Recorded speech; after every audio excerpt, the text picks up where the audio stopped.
Welcome back to the show. And on Easter Monday, the world was shocked by the news that His Holiness Pope Francis had passed away. Now, King Charles led with a tribute to Pope Francis, saying that he and Queen Camilla have heavy hearts following the pontiff's passing, as he paid tribute to the Pope's compassion and tireless commitment to people of faith. And as you know, earlier this month, the King and Queen were supposed to meet with the late Pope on their trip to Italy. However, those plans were cancelled due to the Pope's then ill health. In the days following the Pope's death, cardinals, pilgrims and world leaders descended on Rome to pay their final respects to the leader of the Catholic Church. And joining me now is writer and broadcaster Esther Kraku. Esther, what do we know about the King's relationship with the late Pope, and how significant was it for Prince William to represent the royal family at the funeral in Rome yesterday? So we know that King Charles had a warmer relationship with the late Pope than, let's say, previous popes like Pope John Paul, for example, because they had kind of shared humanitarian causes, particularly when it came to the environment and environmental stewardship, and also, the Pope's advocacy for migrants, which was also very near and dear to the King's heart. So he certainly had those sorts of leanings that were similar to the late Popes, and I'm sure he was grateful to have met him just 10 days before his death, even though they weren't able to carry out the activities on the itinerary because of his poor health. Now, we know that it's not tradition for a reigning monarch to attend the funerals of other world leaders.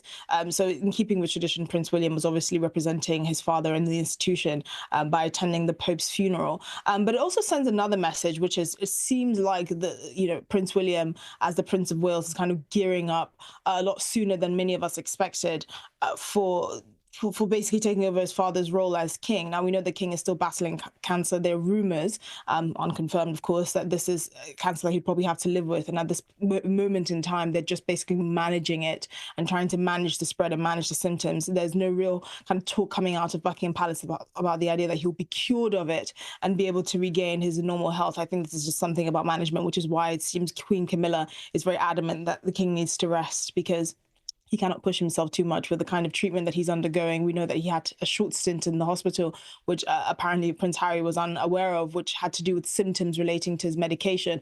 So all in all, it looks like we're seeing drip feeding of Prince William gearing up to take over the reins should anything happen to his father. And it looks like this was kind of a pivotal moment to show that, alongside it coinciding with the tradition, and that, of course, the reigning monarch doesn't actually attend these sorts of events. Now, while a lot has happened in the last week, Easter Sunday was actually only a week ago. It was only last Sunday. And Prince Andrew, he attended the Easter service with the rest of the family. This is being condemned by some, but is there anything inappropriate about this? Yes, ever the black sheep, Prince Andrew made an appearance with, Sarah Ferguson, his ex-wife, who he still remains very cordial with, and he, entered the chapel with Princess Anne at St. George's Chapel in Windsor, and then after the service, they had a private lunch in Windsor Castle. Now, we know that the king, after the service, had a bit of a walkabout around the church, and he greeted some of the Easter worshippers, also known as Christians, but we seem to be politically correct these days. But Prince Andrew seemed quite withdrawn. There was a member of the public that did say, "Happy Easter, sir," and it was alleged that he didn't actually respond. He just looked in this direction and then turned away. I think Prince Andrew is well aware that he's persona non grata, certainly for the royal family, but for Britain at large. And I don't think the rehashing of the Virginia Giuffre controversy, especially now following her tragic death this week, is something that he's going to take lightly or is unaware of. So he's really kind of just painted this quite withdrawn figure.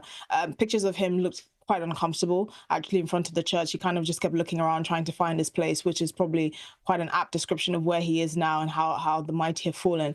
I don't think there was anything inappropriate about it, because he wasn't there in any sort of formal capacity representing the royal family, which, of course, he can no longer do. I mean, he's as disgraced as they come. But this was a private moment with his family. His daughters were there, his ex-wife was there, the whole family was there, and they did have a private lunch afterwards. But any sort of image of Prince Andrew around the royal family, around the royal fold, always draws some sorts of news headlines, because people are always wondering, are they staging a comeback? Are they that tone deaf? But I don't think that's going to be the case.